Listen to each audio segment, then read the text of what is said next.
Okay students, आज इस video में एक चार्ट के माध्यम से बहुत इंपॉर्टेंट इंफॉर्मेशन मैं देने वाला हूं और ये इंफॉर्मेशन बिगनर्स के लिए भी और एडवांस लेवल की तैयारी करने वाले सभी स्टूडेंट्स के लिए बहुत ज़्यादा महत्वपूर्ण होने वाली है।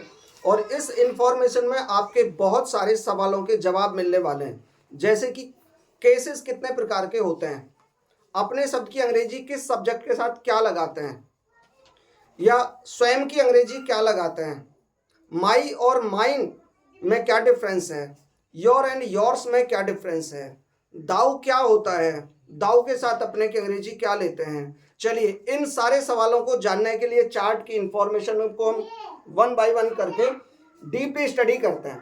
पहले मैं आपको बता दूं कि मैंने इस सारी इंफॉर्मेशन को 5 कॉलम में कलेक्ट किया है और सबसे पहले कॉलम में मैंने लिया है नॉमिनेटिव केस। जैसे कि केस की बात करते हैं तो केस हमारे 4 प्रकार के होते हैं। मैं इसी के माध्यम से बता देना चाहता हूं कि नॉमिनेटिव केस क्या होता है, जिसको हम सब्जेक्ट कहते हैं, या जिन चीजों को हम सब्जेक्ट के स्थान पर रखते हैं उसको हम नॉमिनेटिव केस या फिर सब्जेक्टिव केस कहते हैं। इसके अलावा देखते हैं ऑब्जेक्टिव केस। ऑब्जेक्टिव केस का मतलब होता है जो हम ऑब्जेक्ट के रूप में यूज करते हैं वो हमारे होते हैं ऑब्जेक्टिव केस। और एक और होता है हमारा पजेसिव केस। पजेसिव मैंने लिखा है लेकिन ये पजेसिव केस होता है। और ये जो पजेसिव होता है, पजेसिव के 2 मीनिंग बन जाते हैं। जैसे पजेसिव के नीचे माई लिखा है मैंने, तो माई मीन्स मेरा भी होता है, लेकिन ये अपने शब्द की भी अंग्रेजी देता है। इसके अलावा एक और पजेसिव में आता है जस्ट लाइक माई के साथ माइन होता है। तो अब दोनों में डिफरेंस क्या है वो भी मैं आगे इस वीडियो में आपको बताने वाला हूं। लेकिन आप इसके आगे देखेंगे रिफ्लेक्सिव प्रोनाउन। रिफ्लेक्सिव प्रोनाउन क्या होते हैं, यानी स्वयं शब्द की अंग्रेजी को हम कहते हैं रिफ्लेक्सिव प्रोनाउन। ठीक है, तो इसके बाद हम देख रहे हैं, मैंने नॉमिनेटिव केस में लिया है सबसे पहले आई। आई को अगर सब्जेक्ट के रूप में रखना है तो हम आई रखेंगे, और यदि आई को ऑब्जेक्ट के रूप में रखना है तो मी रखेंगे, और पजेसिव यानी अपने या मेरे शब्द की अंग्रेजी के रूप में रखना है तो माई रखेंगे।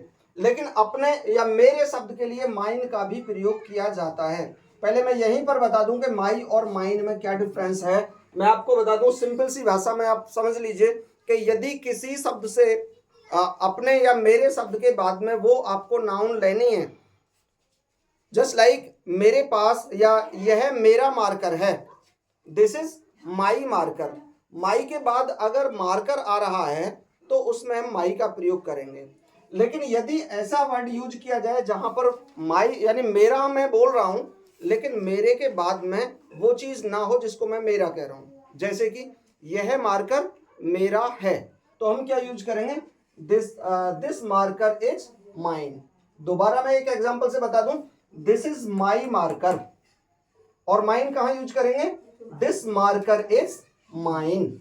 ठीक है, और माई के साथ या आई के साथ स्वयं की अंग्रेजी क्या लेते हैं, माई सेल्फ, मैं स्वयं। ठीक है, इसी तरीके से हमने लिया है वी। वी का ऑब्जेक्ट क्या होता है, अस।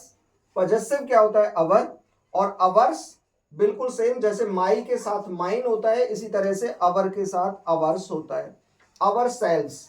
एक बात और समझ लीजिएगा, देखिए माई सेल्फ हमने यहां लिखा था, सिंगुलर नंबर के साथ SELF जुड़ता है, लेकिन अगर प्लूरल आता है तो उसके लिए SELVES का प्रयोग करते हैं।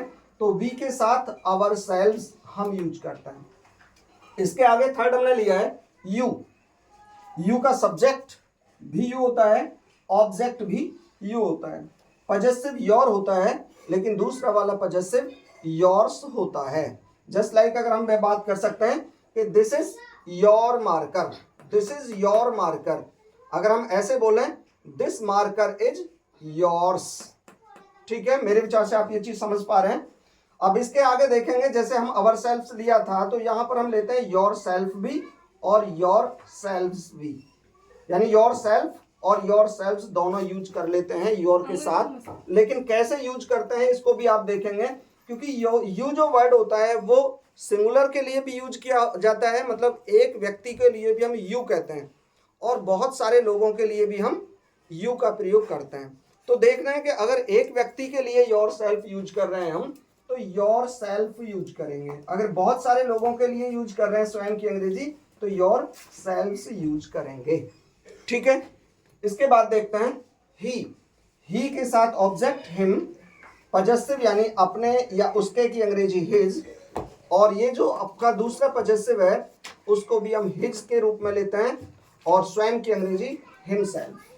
She, her, her, hers, herself.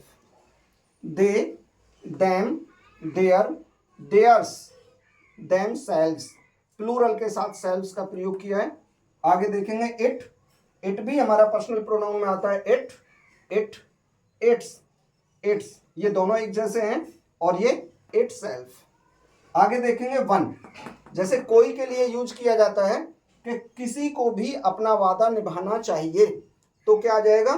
One should keep once promise. तो किसी को का मतलब होता है जनरलाइज किया जाता है, वहां वन का प्रयोग करते हैं।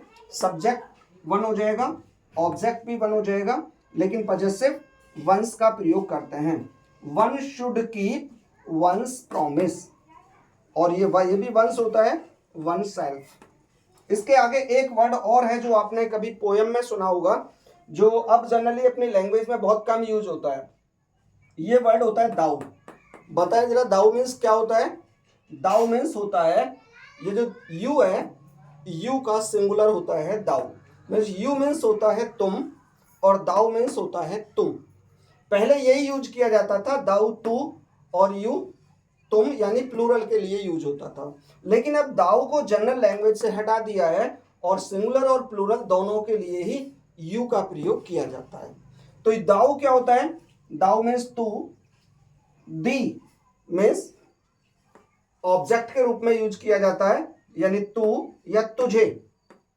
दी मीन्स तुझे, दाई मीन्स तेरा, और दाइन बिल्कुल सेम, ऐसे जैसे माई का माइन, इसी तरह से दाई का दाइन। और इसका रिफ्लेक्सिव प्रोनाउन क्या यूज किया जाएगा? Thy self.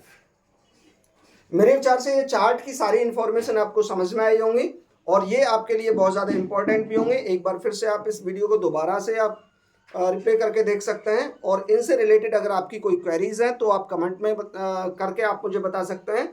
आपके लिए इसी तरह की इंपॉर्टेंट इंफॉर्मेशंस मैं आपको देता रहूँगा। Thank you very much for watching.